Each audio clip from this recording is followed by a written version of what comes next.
उत्तम मध्यम आत्म है जे, देश व्रति अनगारी, जगन कहे अविरत समदृष्टि, तीनों शिव मग चारी। जघन कहे अविरत समदृष्टि, जघन्य अंतरात्मा। कौन सी आत्मा? जघन्य अंतरात्मा। जघन्य अंतरात्मा कौन सी है? अविरत सम्यक दृष्टि, जिसके पास में व्रत नहीं है, नियम नहीं है और सम्यक दर्शन है। अभी सम्यक दर्शन के 8 अंगों का, 8 मद का, 6 अनायतन का अभी सारा वर्णन आएगा। ये वर्णन उसी समय करेंगे। अभी तो इतना समझ लें कि जो सम्यक दर्शन है वो अविरत सम्यक दृष्टि, अविरत को भी हो सकता, यानी जिसके पास में कोई व्रत नहीं है वो भी सम्यक दर्शन को प्राप्त कर सकता है ना। कितना सहज है, कितना सरल है, कुछ भी नहीं करना और सम्यक दर्शन हो जाए। और सम्यक दर्शन हो गया तो फिर समझना कि आपका भव का किनारा मिल गया। कभी ना कभी मोक्ष पहुंच ही जाएंगे। इससे ये गारंटी हो गई कि हम भव्य हैं। देव शास्त्र गुरु पर श्रद्धान, सच्चे देव शास्त्र गुरु पर श्रद्धान, वीतरागी देव शास्त्र गुरु पर श्रद्धान। ये व्यवहार सम्यक दर्शन की निशानी है जो कि आप कर रहे हैं। आपका देव शास्त्र गुरु पर श्रद्धान है ना? अरे बोलिए ना भाई। है तभी तो विधान में आए हो। घर का काम छोड़ के आए हो, दुकान छोड़ के आए हो, घर में बच्चों को छोड़ के आए हो या बच्चों को लेकर के आए हो, तभी तो आए हो कि सिद्ध भूमि पर जाके सिद्ध चक्र विधान अष्टानी का पर्व में करना है। यदि आपके अंदर में ये भावना नहीं होती तो आप कैसे आते? आपके अंदर श्रद्धान है, आप वीतरागी प्रभु पर दृढ़ श्रद्धान करते हैं, तभी आप यहां आकर बैठे हुए हैं। और वो इस सिद्ध भूमि में सिद्ध चक्र विधान तो कहीं भी कर लो, लेकिन सोनागिर सिद्ध क्षेत्र पर जहां से 5.5 करोड़ मुनिराज मोक्ष गए हैं, नंग अनंग आदि मुनिराज मोक्ष गए हैं, ऐसी सिद्ध भूमि पर विराजमान आप लोग अभी हैं और 8 दिन यहाँ भक्ति करेंगे। तो क्या सिद्ध चक्र विधान केवल अष्टानिका में करते हैं और कभी नहीं कर सकते? अष्टानिका पर इसका विशेष महत्व है। विशेष महत्व अष्टानिका पर्व पर है, लेकिन सिद्ध भूमि पर आके सिद्ध चक्र विधान आप कभी भी कर सकते हैं, क्योंकि सिद्ध भगवान की भक्ति है और भक्ति का कोई समय नहीं होता है। रात में करो, दिन में करो, सोते सोते करो, जागते जागते करो, चलते चलते करो, बातचीत करके करो, भक्ति तो किसी तरह से भी हो सकती है। तो विशेष महत्व अष्टानिका पर्व पर है और बाकी किसी भी समय आकर आप सिद्ध चक्र विधान की महिमा बैठकर यहाँ पढ़ सकते हैं, कर सकते हैं। तीनों शिव मग चारी, शिव यानी मोक्ष, मग यानी मार्ग, चारी यानी चलने वाले। जघन कहे अविरत समदृष्टि, तीनों शिव मग चारी। ये तीनों मोक्ष मार्ग पर चलने वाले हैं। कौन कौन? उत्तम अंतरात्मा, मध्यम अंतरात्मा और जघन्य अंतरात्मा। उत्तम अंतरात्मा 7वें गुण स्थान से 12वें गुण स्थान तक के मुनिराज, मध्यम अंतरात्मा देशव्रती श्रावक और मुनिराज 6वें गुण स्थानवर्ती, और जघन्य अंतरात्मा अविरत सम्यक दृष्टि, जिसका केवल श्रद्धान है, भक्ति है, ज्ञान है, समर्पण है, अभी उसने कोई व्रत नहीं लिए हैं, वो भी मोक्ष मार्ग पर चलने वाला है। क्या घर में रहकर सम्यक दर्शन की प्राप्ति नहीं हो सकती?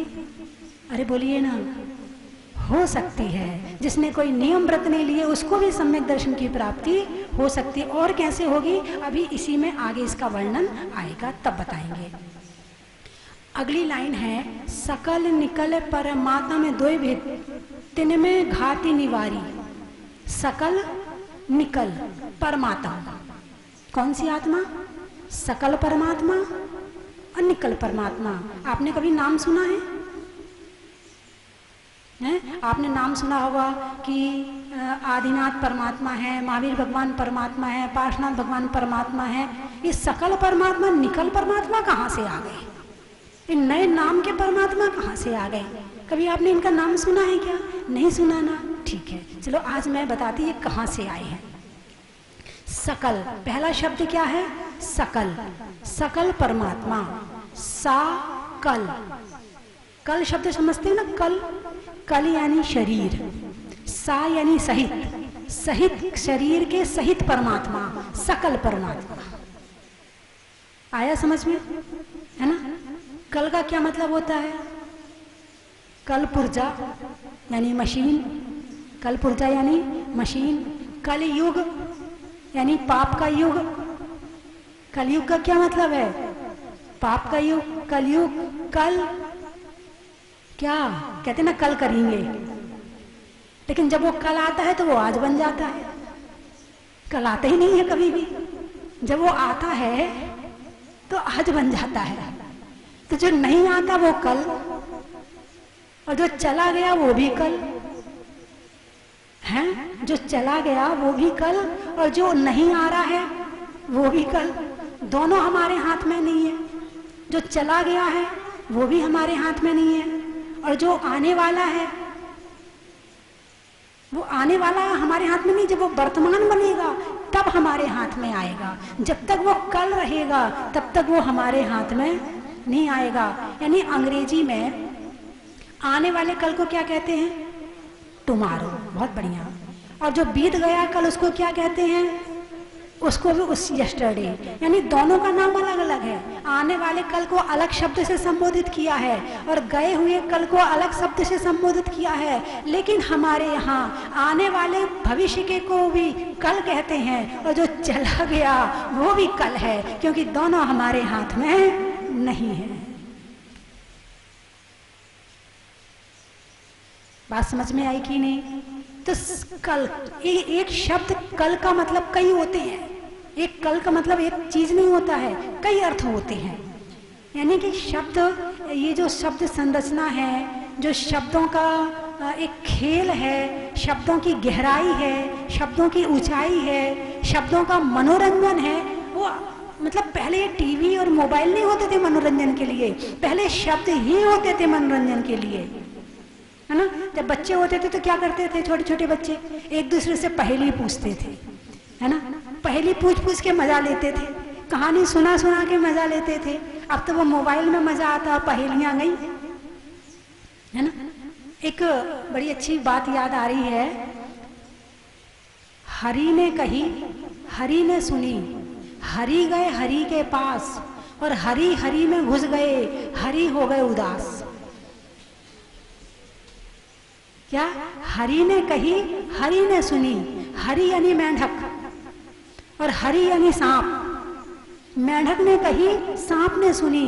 हरि गए हरि के पास, तो जो सांप है वो मेंढक के पास गया उसको खाने के लिए, तो हरि हरि में घुस गए। तो हरि यानी मेंढक और हरि यानी हरियाली। हरि हरि में घुस गए तो हरि हो गए उदास, तो सांप उदास हो गया। यानी जो शब्दों का खेल है, शब्दों का मनोरंजन है, इसमें कि ना आंखों की दिक्कत, ना दिमाग की दिक्कत, ना कान खराब, ना आंख खराब, कुछ खराब नहीं, और मनोरंजन भी हो गया। और अब का जो मनोरंजन है वो आंखों को खराब करता है, कानों को खराब करता है, दिमाग को खराब करता है, और एक जगह शरीर बैठा रहता है तो पूरे शरीर को खराब करता है। समझ गए ना किसकी बात कर रही हूँ मैं? तो आप लोगों के पास थोड़ी होगा। अच्छा, यहाँ मंदिर में कौन कौन लेके आए हैं?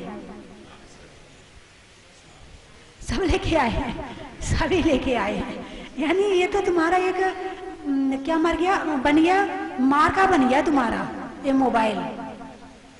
यानी आदमी और मोबाइल जोड़ी बन गई। पहले जोड़ी होती थी स्त्री पुरुष की, अब जोड़ी हो गई मोबाइल की। है, आदमी के पास पत्नी मिले ना मिले, और पत्नी के पास पति मिले ना मिले, मोबाइल जरूर मिलेगा। पत्नी के बिना काम चल सकता है, मगर मोबाइल के बिना काम नहीं चल सकता है। पत्नी के लिए लड़ाई नहीं करेंगे, मगर मोबाइल के लिए लड़ाई जरूर कर लेंगे। ये बड़ा खतरनाक मनोरंजन है, खतरनाक, ऐसा खतरनाक है जो तुम्हारे विचारों को खराब करता है, तुम्हारी भावनाओं को गंदा करता है, तुम्हारे मन को गंदा करता है, तुम्हारी आत्मा को गंदा करता है। ऐसा मनोरंजन है ये।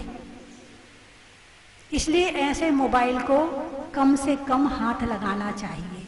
वायरस है वायरस, और इसका वायरस जब दिमाग में जाता है ना तो दिमाग खराब हो जाता है। बोलिए हाँ या ना? क्या क्या सीखा आपने मोबाइल से? लड़ना, राजनीति करना, चोरी करना, झूठ बोलना, हिंसा करना, कैसे मारा जाता है, कैसे सताया जाता है, कैसे दूसरों को परेशान किया जाता है, यही सीखा ना आपने उससे। यानी पाप सीखा उससे। क्या सीखा? पाप सीखा। तो कल यानी पाप, कल यानी शरीर, कल यानी मशीन, और कल यानी कल। तो यहाँ सकल निकल परमात्म है जे। कौन से? सकल निकल परमात्मा, सकल परमात्मा। अब ये सकल यानी शरीर सहित परमात्मा। आप परमात्मा है कि नहीं है? अरे बोलिए ना। बनने की शक्ति है, योग्यता है, क्षमता है कि आप भगवान बन सकते हो। जैसे गेहूं है, गेहूं का आटा पीस लिया, अब उस आटे में क्या क्या शक्ति है? उस आटे से रोटी बना लो, उस आटे से पराठे बना लो, उस आटे से पूरी बना लो, उस आटे से खाजा बना लो, उस आटे से लपसी बना लो, और क्या क्या बन सकता बताइए जरा? हाँ, समोसा बना लो, और पपड़ियाँ बना लो, है ना? आटे में संभावना है। अभी हाँ, गोंठा बना लो। क्या बात है, ऐसे नाम याद आ रहे। देखो यहाँ बैठ कर रसोई में पहुंच गए सारे। हमने पूछा क्या, तुम तो रसोई में पहुंच गए सीधे, है ना? तो एक आटे में क्या क्या बनने की क्षमता है? बहुत सारी चीजें। ऐसे एक आत्मा है, यदि कर्म सहित है तो कर्म सहित आत्मा नारकी भी बन जाती है, देव भी बन जाती है, व्यंतर भी बन जाती है, ज्योतिषी देव भी बन जाती है ना? चींटी भी बन सकती है, हाथी भी बन सकती है, घोड़ा, ऊंट, बंदर, कुछ भी बन सकती है, और मनुष्य भी बन सकती है। एक आत्मा यानी जैसे कर्म होंगे, जैसा शरीर मिलेगा, वो वैसी बन गई। ठीक है? अब इसी आत्मा में परमात्मा बनने की भी शक्ति है। आप मनुष्य तो बन गए, अब मनुष्य में क्या बने? एक चोर बन गया, एक डाकू बन गया, एक इंजीनियर बन गया, एक डॉक्टर बन गया, एक सीए बन गया, एक व्यापारी बन गया, एक फैक्ट्री का मालिक बन गया, एक नेता बन गया, एक अध्यक्ष बन गया, एक कौन बन रहा है? कौन बन रहा है? व्यक्ति बन रहा, आत्मा बन रही है। कौन बन रही है? आत्मा। जैसी संगति मिली वैसे बन गए। अब इन सब चीजों को हटा दो। नरक गति रहित, देव गति रहित, त्रियंच गति रहित, मनुष्य गति रहित, और मनुष्य में जितने पद हैं उनसे रहित क्या मैं हो सकता हूँ? क्या मेरे अंदर संभावना है कि मैं इस शरीर से रहित हो जाऊं? क्या मेरे अंदर संभावना है कि मैं नरक ना जाऊं? बोलिए हाँ या ना। संभावना है या नहीं है? है। अब वो संभावना कब प्रकट होगी? जब कर्मों से रहित होंगे। कर्मों से रहित होने के लिए क्या करना पड़ेगा? अभी जो तीन अंतरात्मा की बात बताई थी ना, उत्तम, मध्यम और जघन्य, ये बनना पड़ेगा। क्या बनना पड़ेगा? पहले जघन्य अंतरात्मा बनोगे, फिर मध्यम बनोगे, फिर और पुरुषार्थ करते करते उत्तम अंतरात्मा बन जाओगे। फिर जब 12वें गुण स्थान में पहुंच गए तो 13वां गुण स्थान मिल जाएगा, और 13वां गुण स्थान मिलते ही हम सकल परमात्मा बन जाएंगे। क्या बन जाएंगे? सकल परमात्मा। लेकिन कैसे बनेंगे? घर में डंलप के गद्दे में सोते सोते, मोबाइल चलाते चलाते, गाड़ियों में घूमते घूमते, बच्चों के परिवार के बीच में रहते रहते क्या परमात्मा बन जाएंगे? जब तक बहिरंग और अंतरंग दोनों परिग्रह का त्याग नहीं करेंगे तब तक हम परमात्मा नहीं बन सकते। तो परमात्मा बनने के लिए त्याग, कहाँ से शुरू होती है बात? त्याग से। सम्यक दर्शन में पहले श्रद्धान, सम्यक ज्ञान में फिर ज्ञान, और चारित्र में त्याग आ जाता है। त्याग का मतलब क्या है? चारित्र। सम्यक चारित्र में त्याग आ जाता है। क्या आ जाता है? त्याग। तो तुम लोग थोड़ा थोड़ा त्याग किए हो कि नहीं? क्या क्या त्याग है तुम्हारा? मद्य मांस मधु, अरे बोलिए ना, किन किन का त्याग है?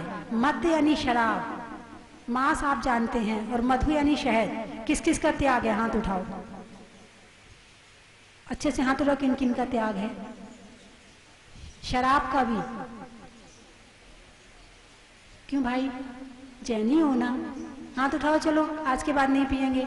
उठाओ उठाओ, सब हाथ उठाओ। एक कभी नहीं रहना चाहिए। सिद्ध चक्र विधान करने आए हो, सिद्धों की आराधना करने आए हो, तो एक सिद्ध क्षेत्र से एक छोटा सा नियम लेकर जाना कि मद्य मांस मधु का त्याग करते हैं। उठाइए हाथ, उठाइए, यहाँ से पक्का हाथ उठा लो। बिल्कुल, महिलाएं भी उठा लें। आपने त्याग नहीं किया है तो पीने का दोष लग रहा है, संकल्प लेना जरूरी है, इसलिए हाथ उठाइए। बच्चे भी हाथ उठाएं। ये बीच में लड़का बैठा, ये हाथ नहीं उठा रहा, क्यों भाई? कुछ आगे संभावना लग रही क्या तेरे को? उठाइए हाथ अच्छे से। इस सिद्ध क्षेत्र में मद्य मांस मधु बड़ पीपर पाकर उमर और कठूमर, हाथ नीचे कर, हाथ जोड़ लें। मैं बोलूंगी एक बार, फिर एक बार आप बोलना, है ना? अभी आपके अष्टमूल गुण, अष्टमूल गुण तो जैनी को 8 वर्ष में दिलवा देना चाहिए।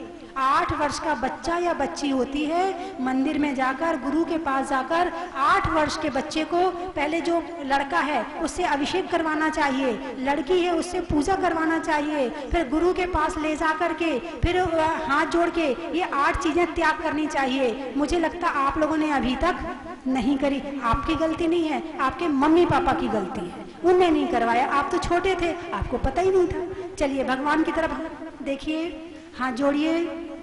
हे भगवान, देव शास्त्र गुरु के समक्ष आज हम संकल्प लेते हैं अपने जीवन में, जोर से बोलो, देख रही हूं सबको, अपने जीवन में मद्य मांस मधु बड़ पीपर पाकर उमर कठूमर का त्याग करते हैं।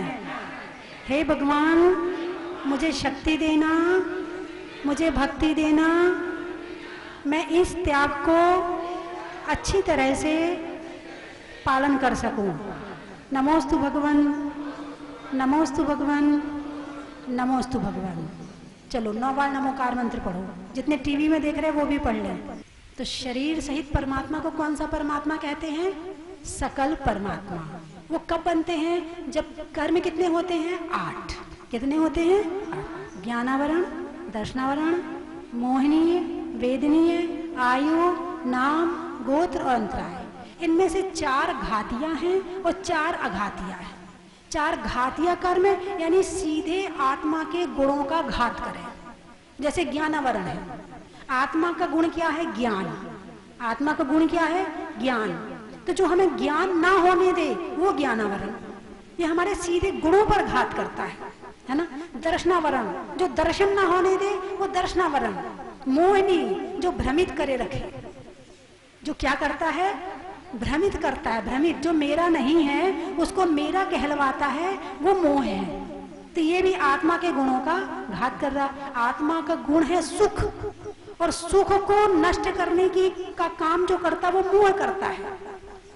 और अंतराय, तो हमारे आत्मा में जो सुख आने वाला है, जो शक्ति मिलने वाली है ना, जो लाभ मिलने वाला है, उसको जो घात करे वो है अंतराय।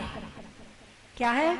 अंतराय। 4 कर्म कौन से? ज्ञानावरण, जो ज्ञान नहीं होने दे, दर्शनावरण, जो दर्शन ना होने दे, मोहिनी, जो सच्चाई ना देखने दे, और अंतराय, जो हमारे धर्म करने में या सुख में बाधा डाले, शक्ति में बाधा डाले, लाभ में बाधा डाले, ऐसा अंतराय कर्म है। ये 4 कर्म आत्मा के गुणों का घात करते हैं।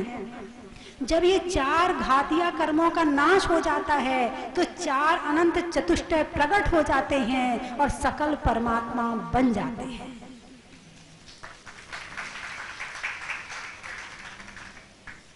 अब वो सकल परमात्मा कैसे होते हैं, कहाँ होते हैं, कैसे रहते हैं, क्या अभी संसार में रहते हैं या संसार से ऊपर चले गए हैं? सकल कहा है, कल यानी शरीर, सा यानी साथ में, जो शरीर सहित हैं और परमात्मा है उनका नाम है सकल परमात्मा।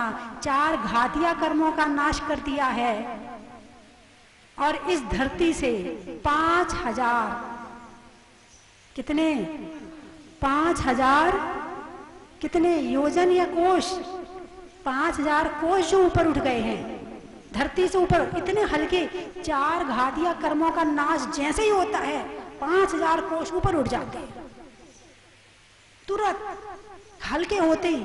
अभी तुम उड़ना चाहो तो उड़ सकते हो नहीं, क्यों? कर्मों से भारी है। किससे भारी है? शरीर भारी नहीं है, कर्म भारी है, कर्मों ने इसे भारी कर रखा है और इसके निकलते ही ये हल्के हो जाते हैं, ऊपर उठ जाते हैं।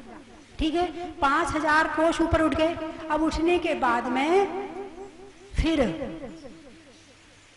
ऊपर जाके फिर यदि तीर्थंकर हैं तो समोशरण की रचना हो जाती है और यदि तीर्थंकर नहीं है तो गंधकुटी की रचना हो जाती है और इस तरह से वो सकल परमात्मा कहलाते हैं। अभी कर्म हैं, कौन से कर्म हैं? अघातिया कर्म हैं, आयु, नाम, गोत्र, वेदनीय, ये 4 कर्म हैं, लेकिन हमारी आत्मा को कष्ट नहीं दे रहे हैं, दुख नहीं दे रहे हैं, परेशान नहीं कर रहे, पड़े हैं, कुछ नहीं कर रहे, केवल पड़े हैं। तो इसीलिए जब वो 4 अघातिया कर्म नष्ट होंगे तब कहीं जाकर के फिर क्या होगा? वो मोक्ष में चले जाएंगे और सिद्ध भगवान बन जाएंगे। तुम किनकी पूजा करने आए हो? अरे बोलिए ना, किनकी पूजा करने आए हो? सिद्ध भगवान की। किनकी पूजा करने आए? सिद्ध चक्र विधान। क्या नाम है विधान का? सिद्ध चक्र विधान, सिद्ध भगवान। इन्हें सिद्ध क्यों कहते हैं? अरिहंत भगवान को अरिहंत भगवान क्यों कहते हैं? अरि यानी शत्रु, हंत यानी हनन कर दिया है। जिन्होंने 4 घातिया कर्मों को, शत्रु को नष्ट कर दिया, वे अरिहंत। और सिद्ध भगवान को सिद्ध क्यों कहते हैं? जैसे कभी कभी तुम्हारा काम हो जाए, तुम क्या कहते हैं ना, हमारा काम सिद्ध हो गया। सिद्ध हो गया मतलब काम पूरा हो गया, अब इसके बाद कोई काम नहीं बचा है। ऐसे 8 कर्म नाश करने के बाद उनका कोई काम नहीं बचा है, वो सिद्ध बन गए हैं। क्या बन गए हैं? सिद्ध बन गए हैं। तो ऐसे सिद्ध भगवान का, जिनने अपना सब काम पूरा कर लिया, आत्मा को बिल्कुल शुद्ध कर लिया, शुद्ध सिद्ध। क्या? शुद्ध सिद्ध। सिद्ध कैसे हैं? शुद्ध हैं। सिद्ध कैसे हैं? शुद्ध हैं। और हम कैसे हैं? महान अशुद्ध हैं अभी तो। क्रोध की अशुद्धि, मान की अशुद्धि, मायाचारी की अशुद्धि, लोभ की अशुद्धि, हिंसा, झूठ, चोरी, कुशील, परिग्रह की अशुद्धि, राग, द्वेष, मोह की अशुद्धि, अभी भरे पड़े हैं अशुद्धि से, इसलिए तो दुखी हैं। शुद्धि हो जाए तो सुखी हो जाए, अशुद्धि है तो दुखी है। अशुद्धि का मतलब ये नहीं कि केवल आपका किसी गंदगी पे पैर पड़ गया तो आप अशुद्ध हो गए। उससे ज्यादा अशुद्धि तो हमारे अंदर भावों में भरी पड़ी है, दूसरों की बुराई की, दूसरों की कमी निकालने की, दूसरों के लिए बुरा सोचने की, ये अशुद्धि ज्यादा है हमारे अंदर। मुनिराज नहाते नहीं है, नहीं नहाते ना? अरे बोलिए ना। और आप नहा धो के जाते हैं और उनके पैर छूते हैं, हाँ महाराज हम तो शुद्ध हो गए। उनने तो नहाए ही नहीं और तुम नहा के गए, तो तुम कैसे शुद्ध हो गए भाई? उन्हें नहाने की जरूरत क्यों नहीं है? क्योंकि जो कषाय और पाप में लिप्त है उसके जीवन में अशुद्धि है, और जो इनसे दूर हो रहा है उनका जीवन शुद्ध हो गया, उन्हें नहाने की जरूरत है ही नहीं। ठीक है? अरे बोलिए ना। तो बड़ा अच्छा लगा मुझे भी, इस सिद्ध क्षेत्र सोनागिर में इतने सारे लोग विधान करने के लिए बैठे, और भाई राहुल जी और विकास जी, जिनके मन में ये भावना आई कि सोनागिर सिद्ध क्षेत्र पर मैं विधान करूं, और वो आप सब लोगों को लेकर के आए है। एक होता है कि अच्छा काम खुद करना और साथ में औरों को करवाना, है ना। जैसे विष्णु कुमार मुनि थे, उनने दीक्षा छोड़ दी, मैं बाद में दीक्षा ले लूंगा, अपने भाई मुनिराजों की रक्षा तो कर लो। ऐसे ही खुद अच्छा काम करो और औरों से करवाओ। ये कहते ना, यात्रा, तीर्थ यात्रा करवाता है कोई विधान करवाता, किसी की शादी की सालगिरह हो तो कोई होटल में जाके 5-5, 10-10 लाख रुपए खर्च कर देते, 25-25 लाख रुपए खर्च कर देते। अरे वहां ना खर्च करके ऐसे सिद्ध क्षेत्र पर आकर विधान करो तो तुम भी पुण्य में रहोगे, औरों को भी पाप से बचा लोगे। और होटल में जाके खुद भी पाप में पड़ जाते हैं और औरों को भी पाप में डाल देते हैं। पैसा तो खर्च होना है, चाहे वहां करो चाहे यहाँ करो, लेकिन यहाँ का खर्चा होना, इतना खर्चा हम नहीं कर पाएंगे। अभी होटल में चले जाओ, ऐसा नोट, बड़े बड़े करारे करारे नोट देते हो होटल वाले को, हाँ वो भी खुश हो जाता, बढ़िया क्या बढ़िया मुर्गा फंसा है। हाँ अच्छे, देखो क्या करारे करारे। और मंदिर में आओगे और जब गुल्लक में पैसे डालने हो तो अपने जेब से गड्डी निकालोगे, फिर देखोगे कि कौन सा पुराना है, खराब सा है, फिर वो निकालोगे और फिर वो डालोगे। और जरा वो बैंड वालों के सामने जब नाचते हो, वहां कौन सा नोट निकालते हो? इसका मतलब तुम्हारी दृष्टि में उनकी कीमत ज्यादा है और इनकी कीमत कम है, इसलिए वो काम नहीं आएंगे। काम तो धर्म ही आएगा, भगवान ही आएंगे, और तुम उनको सबसे छोटा गिनते हो। सबसे बाद में कहीं जाना हो, आज मंदिर नहीं जा पा रहे, क्यों भाई? बाहर जाना है ना। आज पूजा नहीं करेंगे, क्यों भाई? आज बाहर जाना है ना। रोटी खाओगे नहीं खाओगे? आज बाहर जाना है तो रोटी खाओगे नहीं खाओगे? नहीं, रोटी तो खानी पड़ेगी। तो जब रोटी खानी पड़ेगी तो मंदिर क्यों नहीं जाना पड़ेगा? आत्मा का भोजन है धर्म, और शरीर का भोजन कहने की जरूरत नहीं है, 100 प्रकार का करते हो, है ना। चलिए समय हो गया, आप लोग बहुत लेट हो गए। लेट क्यों हो गए, कोई कारण बताएगा? अच्छा मैं तो बता दूं? अच्छा चलिए मैं तो बता देती, हमें भाई कह रहे मैं तो बता दूं। 3 चीज का महत्व, खेत में धान का, भारत के संविधान का, और होने वाले सिद्ध चक्र विधान का। अनाज में चने का, पेड़ में तने का, और सिद्ध चक्र विधान में बैठने का। नदी में नाव का, जीव के स्वभाव का, और विधान में अच्छे अच्छे भाव का। पापों में खंड खंड का, बुढ़ापे में दंड का, और आने वालों में भिंड का। और कहां से आए? बबीना। अच्छा, नाम में नीना का, मनुष्यों में चीना का, और आने वालों में बबीना का। गुवाहाटी, ट्रेन में टीटी का, घर में बेटी का, और आने वाले में गुवाहाटी का। आम की बौर का, खाने में कौर का, और आने वालों में इंदौर का। बहुत दिनों बाद मिले इंदौर वाले। बम्बई, महीनों में मई का, पेड़ों में छुई मुई का, और आने वालों में बम्बई का। त्रियंचों में बिल्ली का, डंडा में गिल्ली का, और आने वालों में दिल्ली का।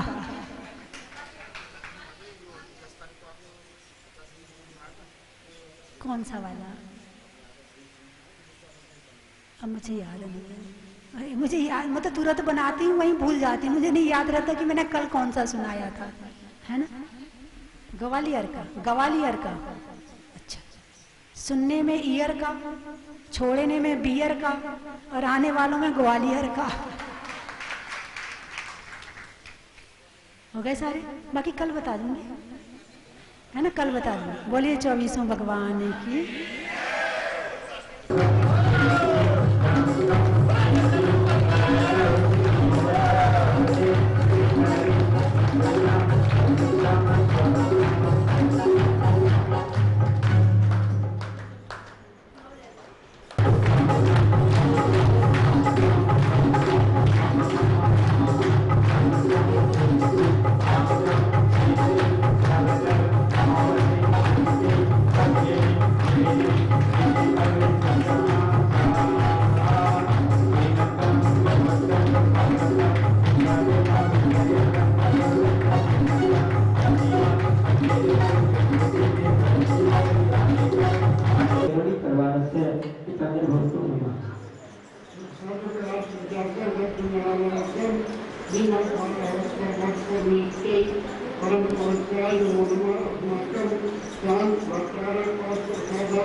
माता के प्रणाम समस्त माता के प्रणाम 2017 में पहली बार यहाँ आया था, जब मूल नायक भगवान छोटे से वेदी और उस मंदिर में विराजमान थे। आज 2023 में आकर जो यहाँ की भव्यता पूज्य माता जी स्वस्ति भूषण माता जी के कृपा से और आशीर्वाद से यहाँ हुआ है। आज हम सभी दर्शन पाकर भगवान का अभिषेक कर कर शांतिधारा कर कर अपने आप को गौरवान्वित धन्यवाद महसूस कर रहे हैं। भगवान की कृपा हम सभी पर बनी रहे, यही चाहते हो। बहुत ही यहाँ अच्छा लगा। जय सभी को जय जिनेंद्र। सभी जो यहाँ उपस्थित हैं सबको मेरा सादर जय जिनेंद्र। मैं जब से यहाँ स्वस्ति धाम जहाजपुर से मुनि सुव्रतनाथ भगवान से स्वस्ति भूषण माता जी से जुड़ा हूँ, जीवन में अपने आप ही कैसे परिवर्तन आए हैं। न तो मैंने कुछ नया किया है न करने की कोशिश की है, अपने आप ही सब कुछ अच्छा चल रहा है, सब कुछ अच्छा हो रहा है। तो सभी से मेरा निवेदन है, आप तन मन धन से मुनि सुव्रतनाथ भगवान जहाजपुर वाले बाबा से जुड़े हुए रहें। अंत में मैं यही कहूँगा, कारोबार मेरो बाबा जी चलावे, ओ कारोबार मेरो बाबा जी चलावे, ओ बैलेंस शीट मेरी बाबा जी बनावे, हो बैलेंस शीट मेरी बाबा जी बनावे। ओ लेने देने रोही साहब, ओ लेने देने रोही साहब, राखे हाथा में हिया, मने चिंता फिकर से क्या करना क्या करना, ओ कारोबार मेरो बाबा जी चलावे। जय बोलिए मुनि सुव्रतनाथ भगवान की जय। जय जिनेंद्र। चाहूंगी, कल आपको जैसे पता ही होगा कि चक्रवर्ती तूफान के बारे में हम लोगों ने जयपुर से 10 बजे के बाद प्रोग्राम बनाया और हम लोग अच्छे भले निकले, लेकिन आधे रास्ते भी नहीं पहुंचे। इतना तेज तूफान हमने अपनी लाइफ में कभी नहीं देखा, इतना तेज हम लोग इतना डर गए। हमने मुनि सूरत भगवान का नाम लेते लेते हम यहाँ पहुंचे रात के 1:45 बजे। लेकिन आप ये मानिए कि हम एक जरा से भी खरोच नहीं आई है। हम इतना डर गए कि हम कहाँ जाएं क्या करें। भगवान का नाम लिया और यहाँ पर पहुंचे। और यहाँ मैं स्टाफ के लिए भी कहना चाहूंगी कि हम रात को 1:45 बजे पहुंचे। उन्होंने इतना इजीली हम लोगों से बात करी है और छाता लेकर आए हैं। एक हॉर्न में मंदिर का बाहर का गेट खोल दिया है। मैं यहाँ की व्यवस्था को देख के और यहाँ का इतना सुंदर मंदिर को देख के हम लोग बहुत ही प्रसन्न हुए। माता जी हम बता नहीं सकते हैं कि हमारे दिल में कितनी खुशी। और आज मेरे चाचा चाची की एनिवर्सरी भी है। देखिए इतना भगवान का चमत्कार है कि मैं आपको बोल नहीं सकती हूँ। माता जी के चरणों में वंदामी वंदामी वंदामी। मुझे बड़ी खुशी है कि हम यहाँ पर आज श्री रामपुर से, मालेगांव से, गजपंथा से, औरंगाबाद से सब महाराष्ट्र के श्रावक यहाँ पर दर्शन पूजा करने आए हैं।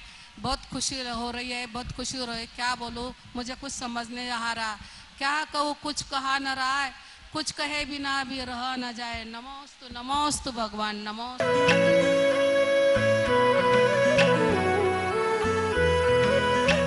चन की थाल को सजाओ रे आज, रत्नों की थाल को भर लाओ रे आज। आओ आओ करे रे गुणगान आरती भगवन की।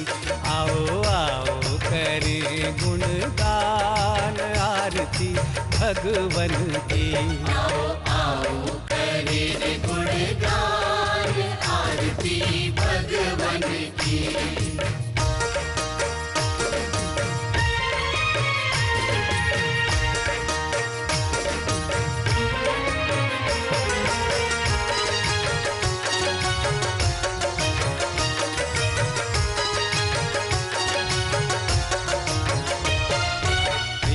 सुमित्र के राज दुलारे, माँ पद्मा जी के नैनों के तार। परम विदुषी लेखिका गणिनी आरिका रत्न श्री 105 स्वस्ति भूषण माता जी, जिन्होंने मात्र 20 वर्ष में 100 से भी अधिक किताबें लिखकर जैन समाज को अनूठा योगदान दिया है।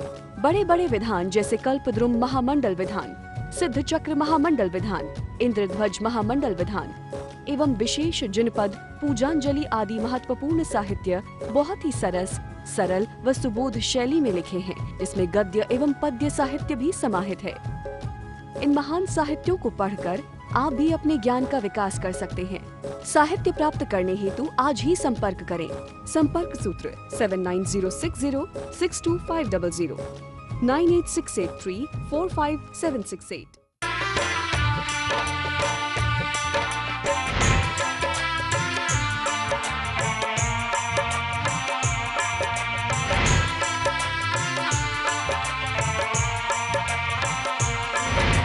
चलो रे चलो रे चलो, चलो रे चलो रे चलो, चलो जहाजपुर।